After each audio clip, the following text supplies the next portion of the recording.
I'm here with Steve Nicholson, Chief Football Writer of the Derby Telegraph, after the Rams' Capital One Cup defeat at Portsmouth. Steve, your thoughts on that? Well, disappointing. Derby reached the last eight of this competition last season. But tonight, no complaints at all. The better side won, Portsmouth 2-1. Just a word for them first. Paul Cook, the manager, he gets his teams playing well. We saw that with Chesterfield last season. They visited Derby in the FA Cup and played some great football. And for 20 minutes, half an hour at the start of this game, Derby couldn't get hold of the ball. Portsmouth popped it about, looked very bright, very lively. And Derby got into half-time 0-0, and you thought, well, go on then, you've got to improve. There's got to be better second half. But Portsmouth took the lead, 49 minutes. And then Derby, to be fair, found some intensity at last. Equalised through Jason Shackle, downward header, 1-1. You thought, right, go on then, you can go and win this game now. But they were naive. They got a sucker punch 2 or 3 minutes later. And Portsmouth substitute Chaplin smashed one past Grant for the winner. And as I say, on the night, thoroughly deserved, no argument. Derby are another Championship casualty in this competition after last night when a number of Championship clubs went out. But I say, no complaints. They didn't play with any great intensity. They didn't play with any great rhythm. They didn't play with any great urgency, as I say, until they were a goal down, and that wasn't enough. Paul Clement made 8 changes to the side that drew at Bolton on the opening weekend of the season.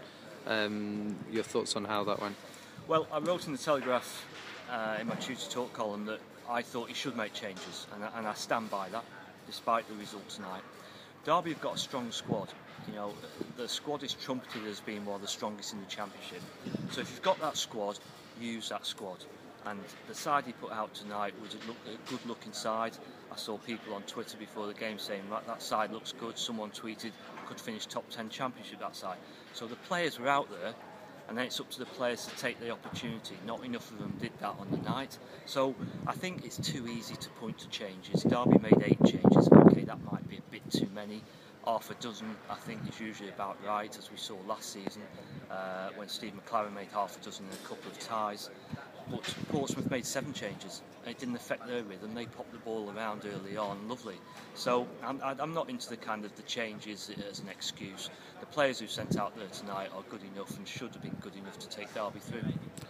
Derby now needs to take stock ahead of 2 home games, starting with Charlton this Saturday. Yeah, they do. League games now come thick and fast, and Charlton at home, we've had a good start to the season, and then followed by Middlesbrough on Tuesday and then at Birmingham on the Friday. So there's no time here. The games are coming thick and fast. There needs to be a reaction on Saturday. There's no doubt about that. Paul Clement will be looking for a reaction. The team will change again. I'm absolutely certain about that. The interesting thing will be, what system does he play? He tried a 4-4-2 diamond at Bolton on Saturday. Tonight he tried a 4-2-3-1. So, we wait and see now what system they'll go with, but certainly they need to react.